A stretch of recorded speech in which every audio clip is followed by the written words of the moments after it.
Vision Chats, where the only thing that matters is the future. I'm Christy Murray. I'm the Assistant Dean of the Career Development Office at Johns Hopkins University, and I am at the Carey Business School. And Farouk has invited me to take over the final Vision Chat of the season. So I am thrilled to be here today to lead a conversation about the future of education, Zoom, technology, and everything in between. So I'm joined by Ted Brodheim, who's the CIO Advisor for education at Zoom. So now a little bit about Ted's background. So Ted is recognized for his accomplishments using technology to transform K through 12 higher education and adult learning. He's managed technology for the largest school district in the US and global Fortune 500 companies. He's a trusted advisor to colleges and universities, state governors, and learning companies around the world. Some highlights of Ted's career. He has been the Chief Information Officer for the New York City Department of Education during the Bloomberg administration. He's been the co-founder and is the co-founder of Start Ed, the leading education and workforce technology accelerator. He works to provide emerging companies with access to capital, connections, and customers to help founders solve the biggest problems in education. And he is the vice president at Samsung Electronics. He has been the vice president at Samsung Electronics America.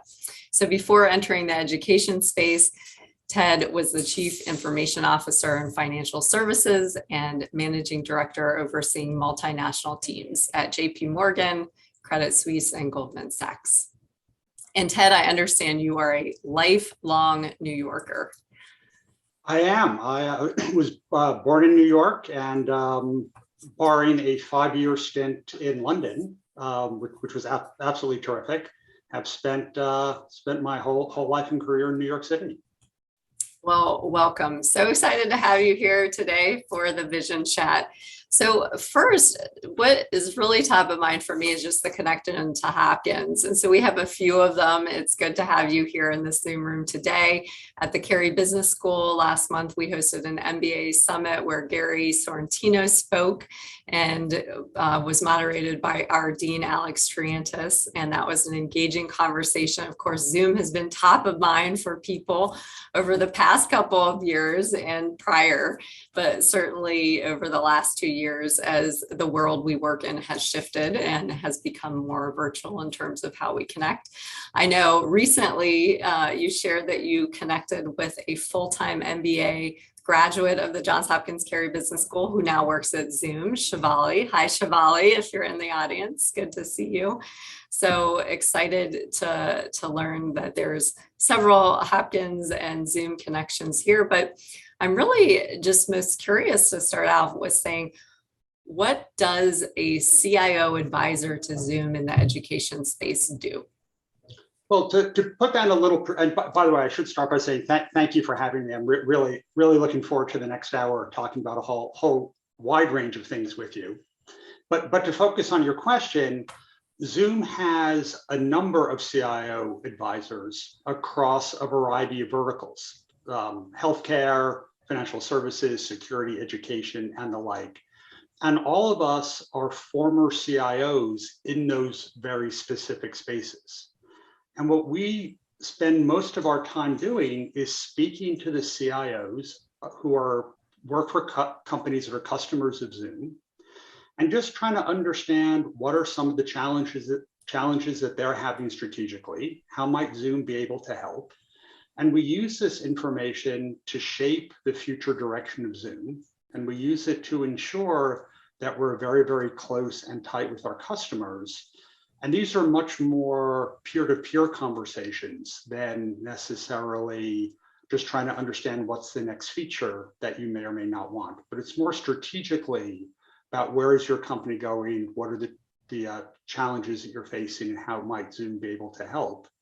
And of course, with everyone returning to the office or the classroom, as companies, universities, and colleges rethink their strategies around how they engage with students, how they engage with their employees, to some extent how colleges and universities engage with their employees.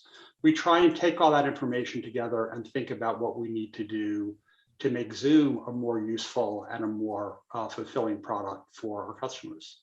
And it's a great job. Your job is to talk to really interesting people about what's going on strategically in the world. So I can't ask for a more exciting job.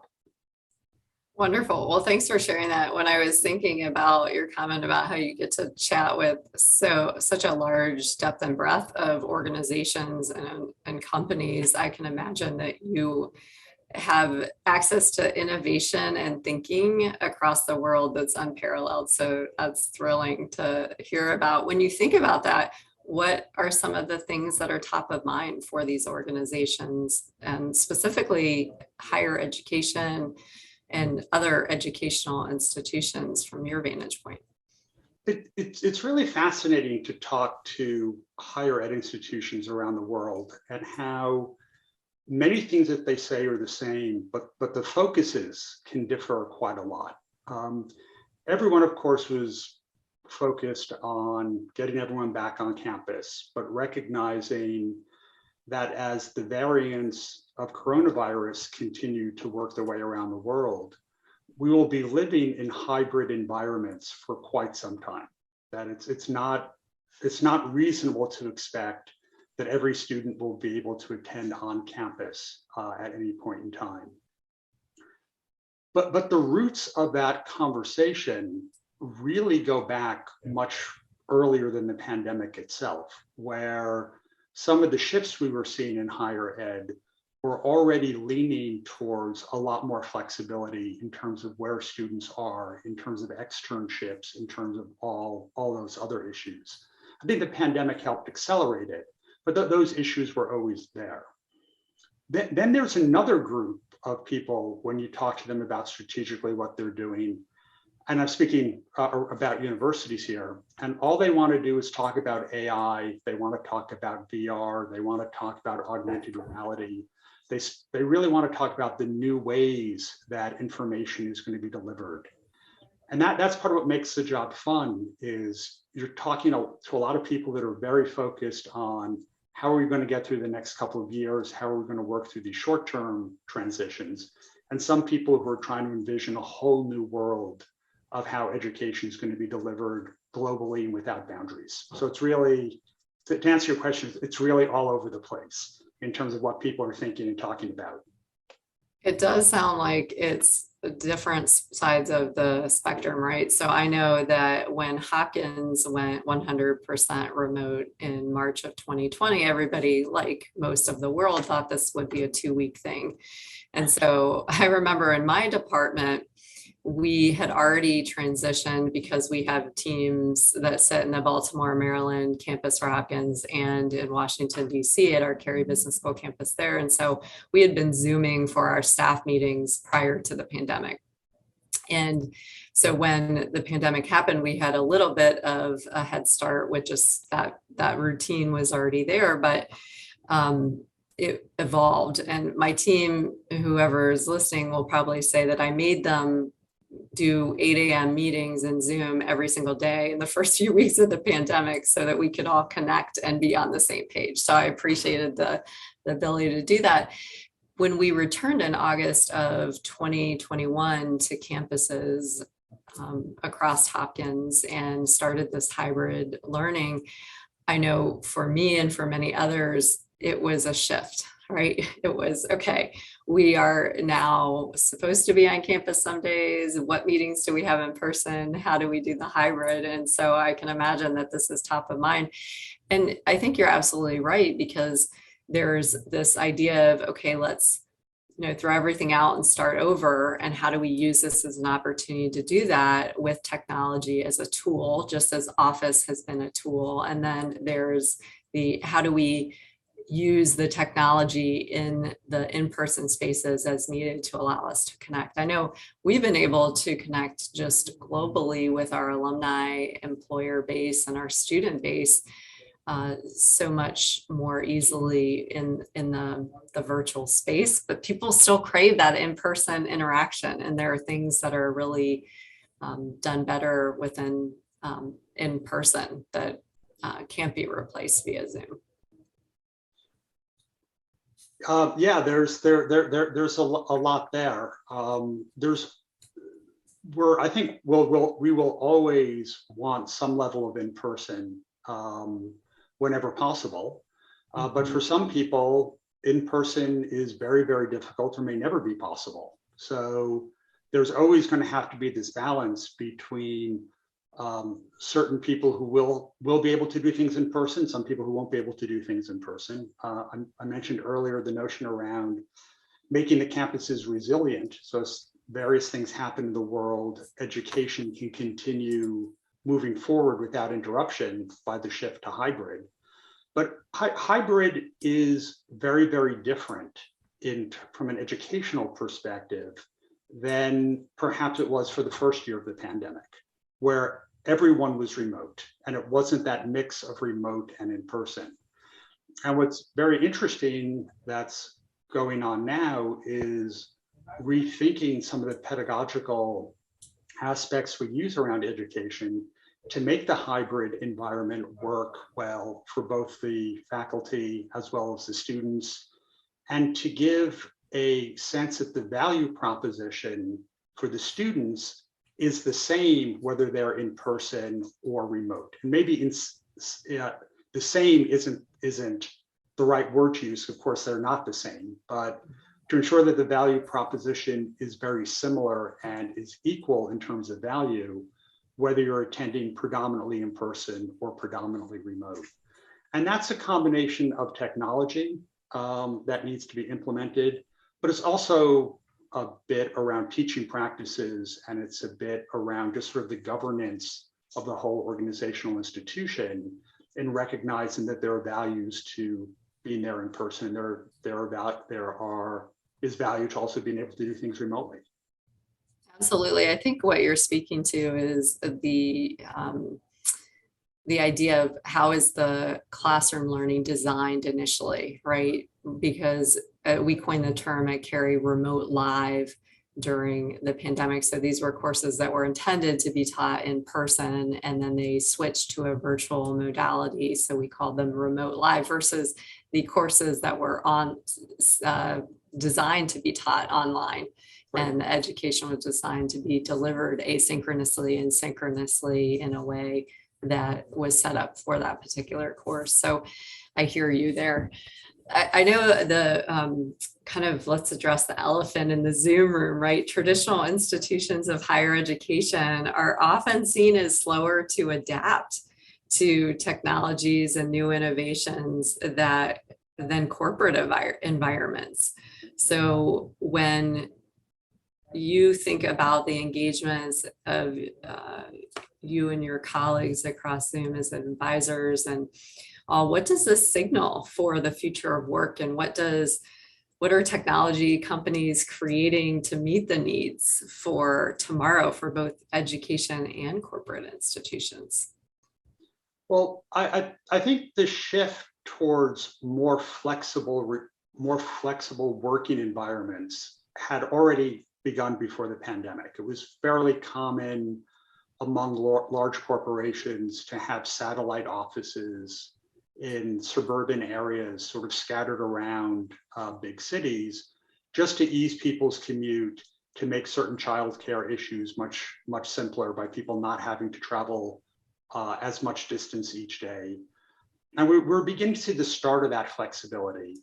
No one had quite taken the leap, not no one, but not a lot of companies have quite taken the leap towards just letting people work at home. They still were looking to bring people together. But the point being that the shift to not having to report to the same place each day, 5 days a week, was already beginning to happen. And of course, I think the pandemic accelerated that because it demonstrated just what was possible. And this is both true for companies as well as educational institutions. I think going forward, we have to be thinking very carefully about what kinds of functions and what kinds of activities are happening in what kind of locations, and what kind of tools and technology can begin to meet those goals. we talk a lot about the intentionality of a meeting, which is, what are you trying to accomplish in that meeting? Are you trying to accomplish discussion? Are you trying to brainstorm? Are you trying to convey information? And what are the various tools that you bring together as you're thinking about these different kinds of meetings that happen? And the same thing is very much true in the classroom. And I think people were always conscious of this kind of intentionality. But when everything was in person, you had to prepare around that a little bit less. And as we begin to move into these more hybrid environments, thinking about that and planning that out is becoming more important for individuals. And I do expect over time will become much more natural as people become familiar with it. But it also creates a lot of opportunities for things. Let me point out a few of these. We've always had captioning at the bottom of the screen. So for people who want to try and follow the spoken word, we're able to do that. But that captioning is now going to be able to be translated into multiple languages. And you'll have the ability to engage in global sessions, be they global classrooms, global meetings, whatever they may be, and allow the speaker to speak in their native language and allow the readers to read what they want in their native language. And that has a lot of great opportunities within education, particularly if you think about students who are coming in who are still becoming familiar with the new language and are really learning to adapt from perhaps fluency in terms of regular conversation into fluency in more of an academic situation. The ability to bring in guest lecturers from around the world begins to really open up these opportunities. So something like that is a really clear example. And you can even envision, or at least I can easily envision, even in a K-12 environment where you have students that have moved from one country to another, being given permission to open up their laptop and allowing what the teacher is saying to be translated into real time, right while they're in the classroom, again, as they're developing their proficiency in the new language. Another thing that we have seen a lot of universities doing is this notion around electronic whiteboards and the ability for every student who is in the classroom or on their computer to be able to contribute equally to what's being put on the whiteboard and being able, from whatever location they're in, to fully participate. And I was recently at a conference around this in Spain, and I chanced to visit a university that has really embraced this. And while the professor was up at the board speaking, and about 60% of the students were in person, all of the students were contributing to the whiteboard from their seat. And they were able to get up. They didn't have to get up. They didn't have to go to the front of the room.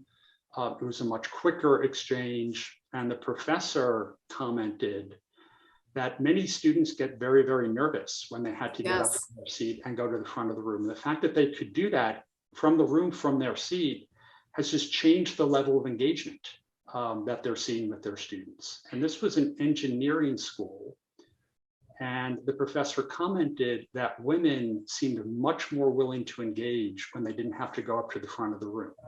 So there are all kinds of little subtleties that we're noticing as these tools are coming out that allow the intentionality of what's happening to get better, but also have some of these added benefits. And I'm sorry, it was a very long answer to your question, but there's just so much going on here that I think will, over time, begin to address some of the hiccups and some of the challenges that we're seeing as we're coming back into this hybrid environment, one that we really don't have a lot of experience at, particularly at the university level, or for most of the universities. There are, of course, some schools that have been doing this for years and years, but even they are benefiting from some of these new tools. That's wonderful to hear. And it makes me smile both outwardly and inwardly as being one of those young people who, back in the day when I was in a high school classroom hated going up to the board, and writing. And so I think that that certainly is something that levels the playing field in a way that the technology is helping to allow for within a classroom. I also appreciate the point that you raised about all of the different languages and what that opens up to a global, worldwide ability to learn and to engage in other cultures and communities through that learning process. So these are certainly exciting things that are on the horizon.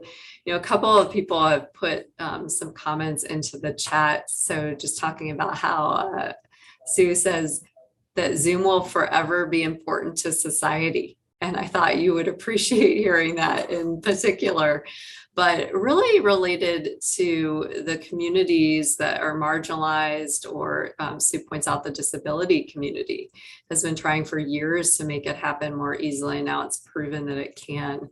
And, just an endorsement to help make Zoom the best it can be, even as we continue to resume to our new normal and what this world is. But it makes me wonder how Zoom and other online learning tools are creating more virtually inclusive spaces. How is Zoom and other online learning tools thinking about this?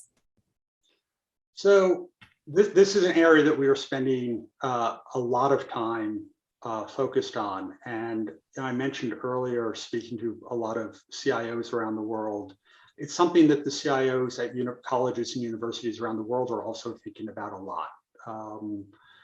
Whether it's indigenous populations at many places around the world who may have been geographically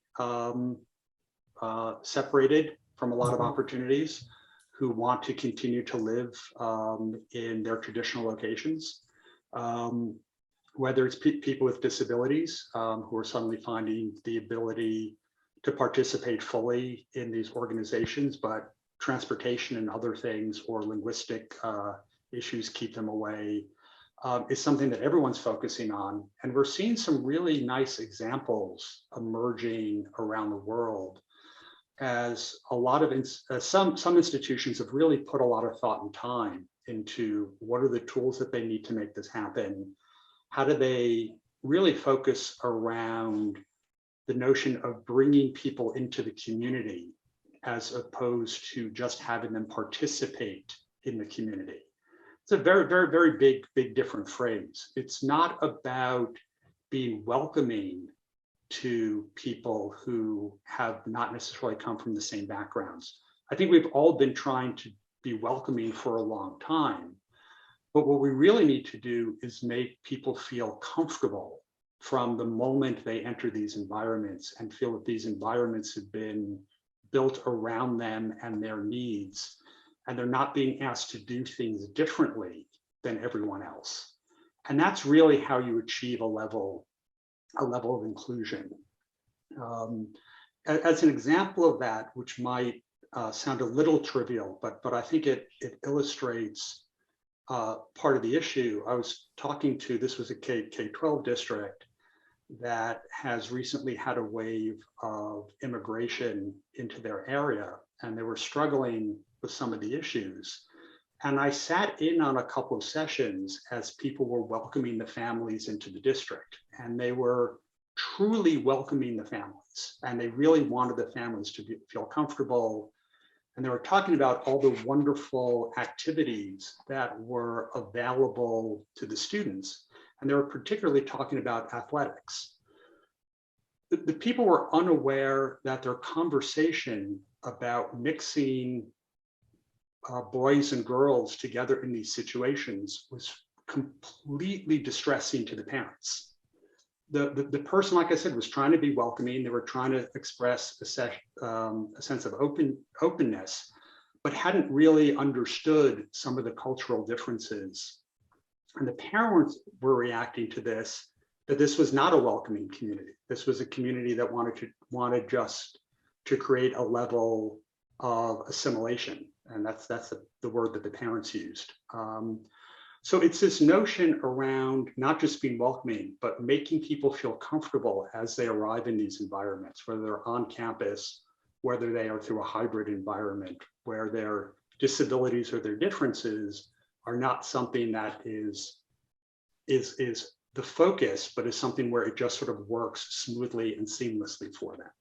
And I think that's the way we have to be thinking about a product like Zoom, so it has the ability to enable all of those things to happen. I think that's such a good point, Ted. And it took me back to August of 2021 when we were hosting all of our full-time MBA students in a hybrid environment to do a session in the career space that was typically done in person for everyone. And then it was done 100% remote for everyone. And then in the hybrid environment, it was done remote for some, but in person for the majority, just given how people could physically get or not get to campus in August of last year. And somebody mentioned in the chat, it requires more planning. You mentioned it requires more planning. And so in theory, this has really made us all become more thoughtful in how we are delivering content, information, and an experience to people, whether it be in person or online. And I appreciate that the intentionality is there and that these tools are enabling and allowing for that. So, a couple of things related to your space at Started. I'd love to hear more about that. How did you get into that, and what are you seeing in that space that is similar or dissimilar to what you see within the work you do at Zoom? So when I was running technology for New York City Public Schools, we did a number of fairly large-scale experiments with education technology in the classroom. And we were very much focused on finding tools that, a really good teacher would be able to implement in the classroom with a reasonable amount of training. And what I mean by that is we weren't talking about the teachers that were always embracing technology. We were thinking about, the bulk of the teachers who are very creative in what they're doing, but may not have been as comfortable with the tech. And we wanted to make sure it's something that they could easily implement. And we got tremendous support from the teachers union on this because our goals were, how do we make teachers more effective and efficient? It wasn't this notion around some people hear ed tech and they think, oh, you want to replace the teachers. It's like, it wasn't about that at all. It's like, how do you make it better and easier for the teachers? How do you begin to achieve a level of personalization? I think we did a lot of very good work on that and learned a lot from it. But I was ultimately frustrated by the options that we had that were out there. And I really wasn't seeing the level of innovation that I thought we really should be dedicated in this country towards making our educational systems better. And I expressed this to many people that I got to know along the way. And three of us just said, well, let's stop complaining about it. Let's just see if we can form an accelerator, and let's see if we can find innovative entrepreneurs and see what we can do to help them, and see if our knowledge of how education systems work, how large districts work, how acquisitions are made, because ultimately they need to get people to buy these products. How can we connect them to people at universities that are doing research on this that might be able to help them? Like, what can we do to really accelerate and get more companies out there that are doing more innovative things? And it seemed like a great idea. And 14 years ago, it seemed like a great idea 14 years ago, and it's still going strong because there is a need for this kind of technology.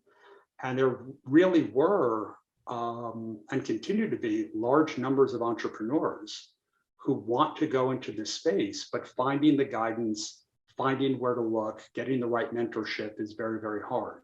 So we've been able to bring that together and make it available. It's been a fascinating experience, and we've worked with some really, really wonderful companies that really are making a difference.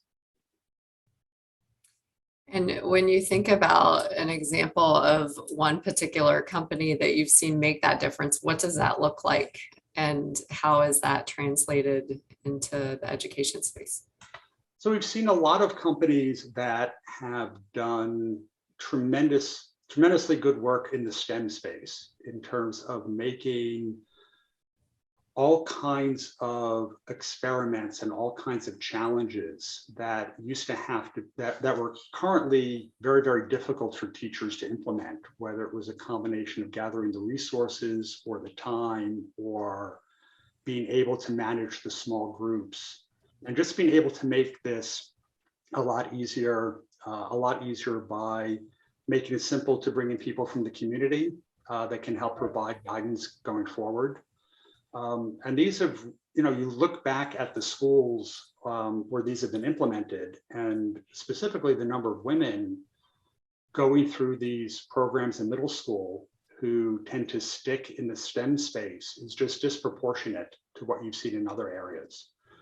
We've seen really great programs around recognizing that certain groups of people have just different learning styles going forward, and allowing teachers to be able to distinguish different kinds of programming against different kinds of students, so it matches their learning styles in a way that the teachers are able to manage all these different programs at the same time without becoming overwhelmed with too much choice. And this whole push towards personalization, I think is very critical across the entire educational span, but particularly in the younger grades. And we've also seen just a lot of very straightforward technology, just taking some of the administrative tasks and simplifying them, freeing up teachers to have to spend less time just doing routine administrative things. So it's really been across the board. We're also seeing a lot happening at the adult learning end of the curve. The notions around reskilling, the notions around adults having to learn new skills as the economy is changing, and this whole idea around continuous education that, again, predates the pandemic, but I think with such a hot topic for sure. Huge topic. But with the great resignation going on, people looking to do new things, these notions around how you could reskill the workforce as adults, it had always been challenging for adult learners to strike a balance between work and going to school, and having these hybrid environments has simplified that. But going back to where the accelerator has played a role, new ways of doing certification, new ways of conveying this information, again, making it easier to reskill the workforce has been another area where I've been just so impressed with the creativity we've seen and the success of the companies that we've incubated. It's both exciting and a little terrifying, I have to say, Ted, from someone who works in a very traditional higher education environment, because we see corporations such as Google do the Grow with Google certificates. And obviously, in addition to the traditional academic degree programs, I know at the business school, we have an executive education program that is the small C. We have certificate programs with the big C that we talk about. And so, higher education and corporations on some level are in competition with one another in this new space of adult learning. And so what does the future hold there, and how are people valuing a certificate from Google compared to a certificate at a higher education institution and a degree? There's a lot of debate and controversy around that. I'm curious what your thoughts are there. Well, there are, if you think about a traditional four-year college environment, whether it be at a college or in a university setting, there's certainly a lot to be said for the socialization aspects that come from that. But putting that aside for a moment, if we can, and focusing just on the education side of it, you question if we really need to be locked into a four-year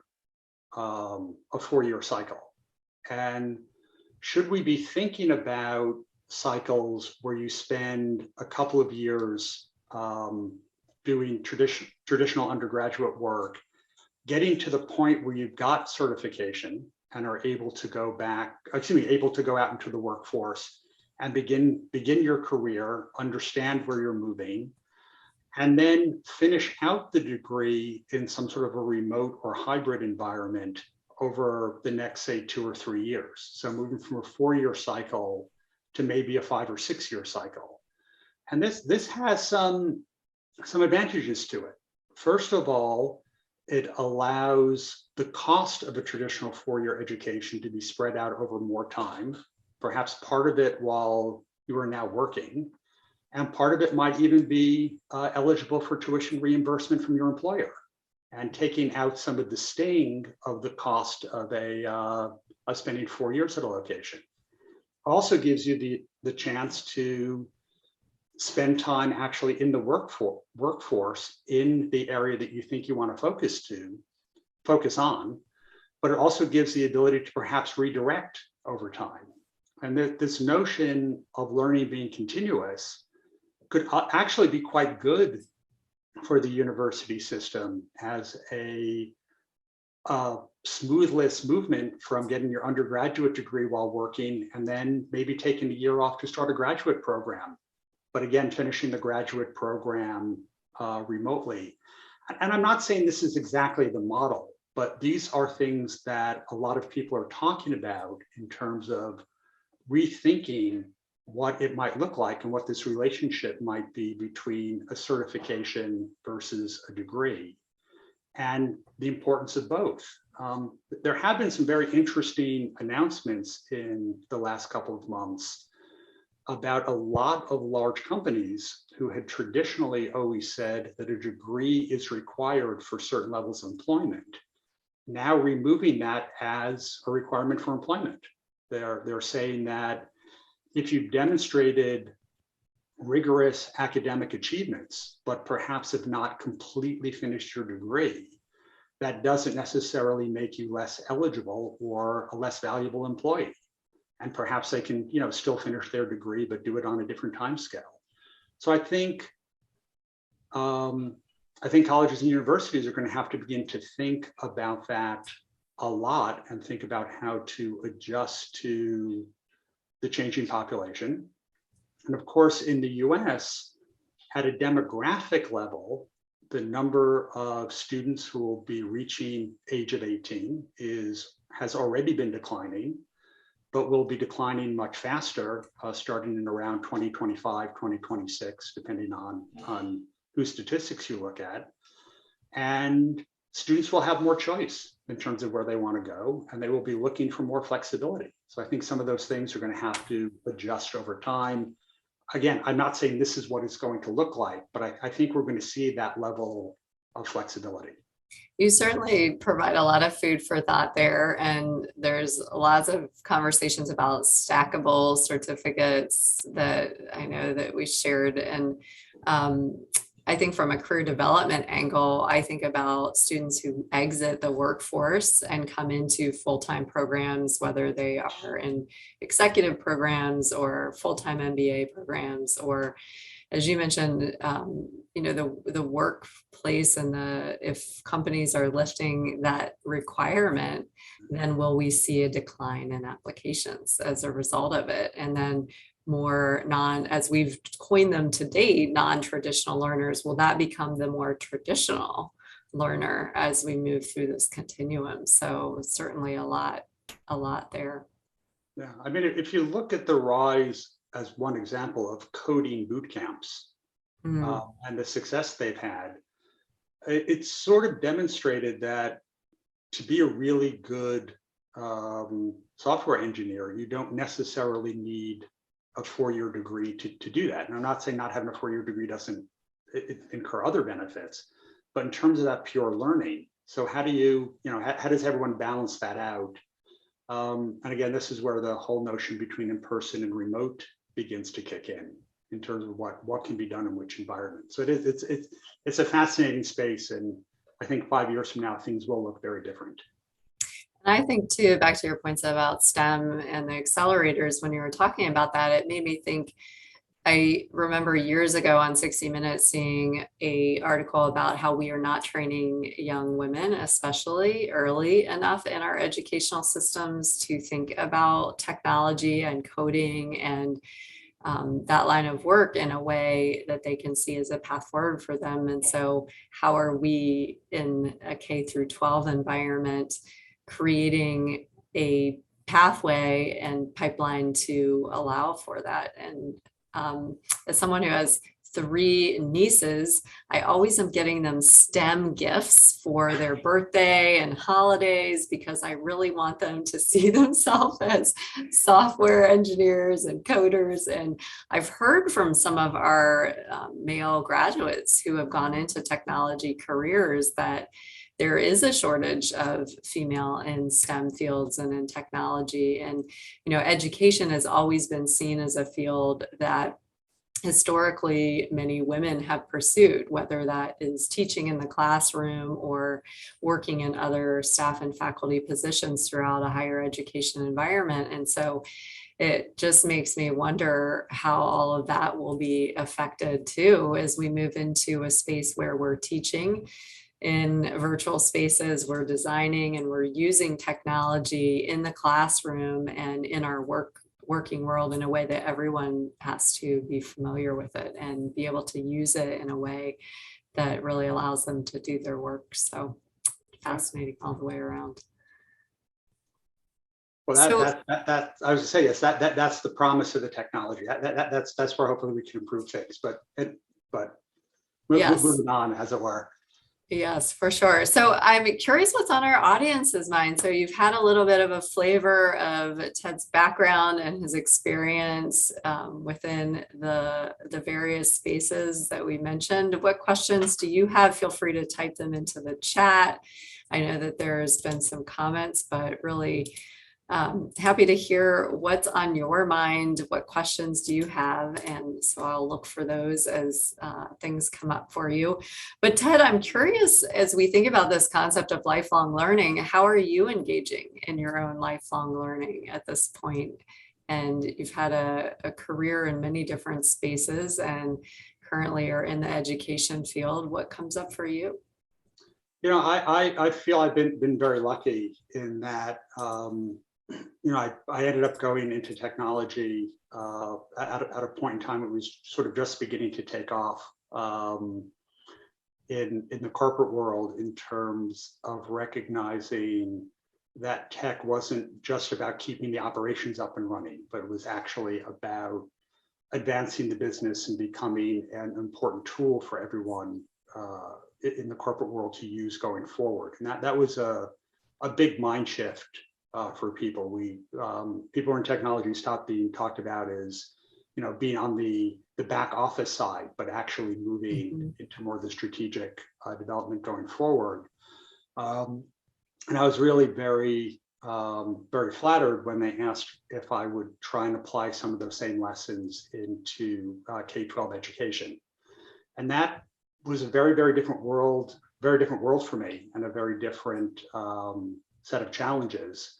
But I think we were able to make a difference in terms of what was available, in terms of how we thought about the use of technology, both in terms of what we did in the classroom, but just in terms of organizing an overall system like New York City Public Schools, which has 1.1 million students. So it's a big, very, very complex organization.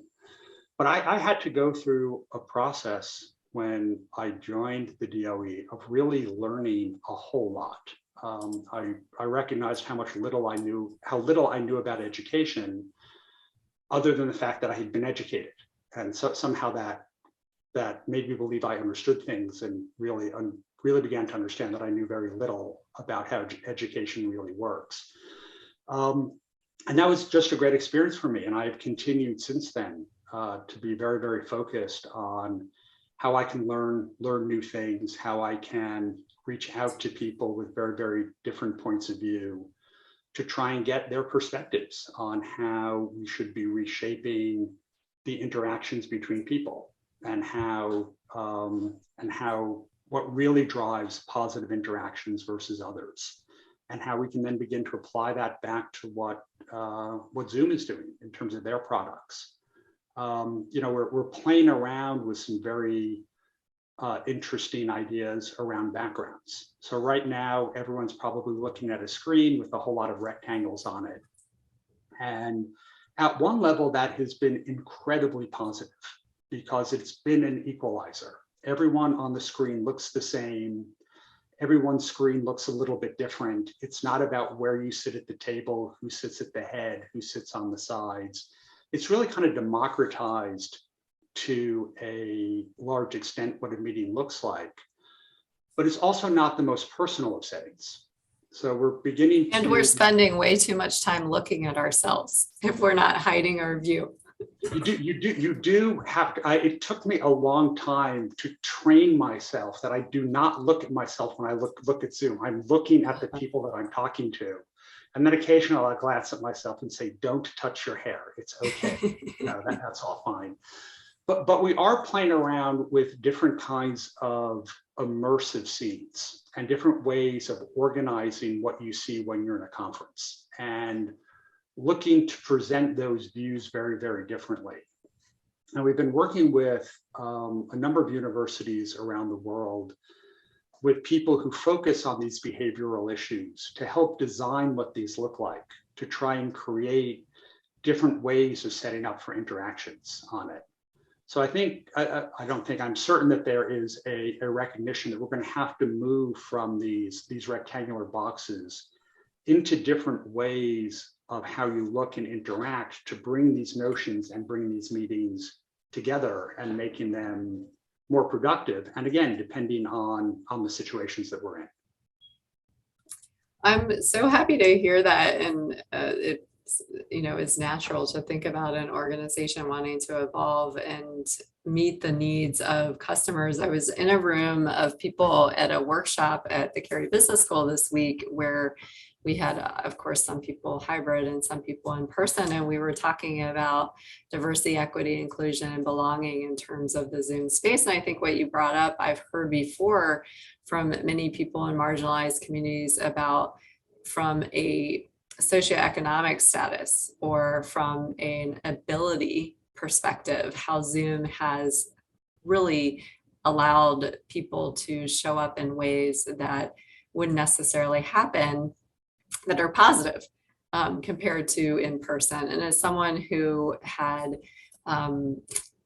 once went into a conference room and been told because of my position to sit on the side, but then welcomed by somebody else at a higher position to sit at the table, I can certainly appreciate how that shifts the scene in Zoom compared to in person. I will also say that my colleagues the other day were mentioning that with people with curly hair or people of color, sometimes just because of the lighting and the backgrounds, that it can be challenging to be in a Zoom space with the way that the backgrounds and the lighting and the space that they're in show up. And then also just what is cameras on, cameras off, how does that look? And so just some of the interesting questions we have to ask ourselves now, not necessarily what shoes will we wear into a meeting, but what are we cameras on and how are we engaging? Can we have chat in the chat while someone else is talking on the screen, and what's polite and what's not polite in those settings? So we're all learning together in this space. I'm curious if you've had any best practices or pointers given all of the work that you've been exposed to across the various settings you've been in. Well, that's a half an hour topic you just brought up, and it's a very, very important one. Going all the way back to K-12, predominantly you see this a lot in the community colleges, where people may not want to show their home environment behind them for any number of reasons, and may not have the technology that's powerful enough to do what I've done, which is to blur my background. So instead, they've gone for a screen off option. And some of that can be addressed technologically by allowing blurring on less powerful devices. And that's something that's actually underway now. But also the whole notion around people with different physical characteristics and how most of the cameras that had been designed and the software that processes the signal are making certain assumptions about the kind of person in front of that camera. And all of that software needs to change and is changing fairly rapidly. So the images of people will become a better representation of who they are, whether that's around skin tone or hair or items like that. All of that is very, very important. You know, we talked about translation earlier. And one of the first questions I always get is, well, you're going to have the captions across the bottom. When will we be able to actually hear the people speak? And I was like, I said, I think that's years away, because if you're speaking, you don't want the translated voice to sound wildly different than your own voice. That would make you uncomfortable, and it would just be sending the wrong message across the board.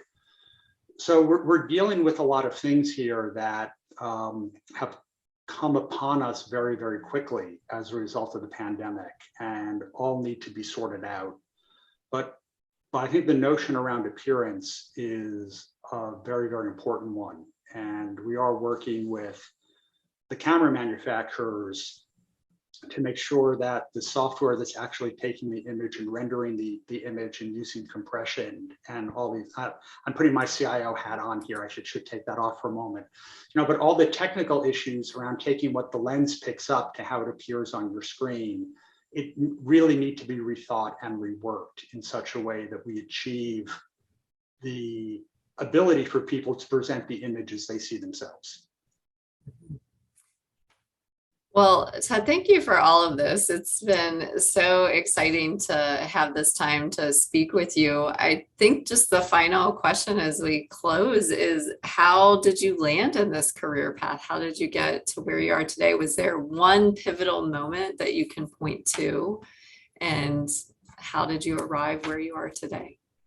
Well, first, let me say how much I've really enjoyed the conversation, and would look forward to keeping this conversation going with you, even on the side as we move forward.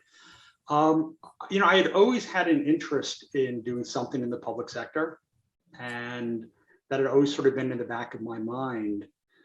And when this opportunity with New York City Public Schools opened up, I think it would be disingenuous to say that I jumped at it. It was a little wary of the complexity and the bureaucracy that I might encounter.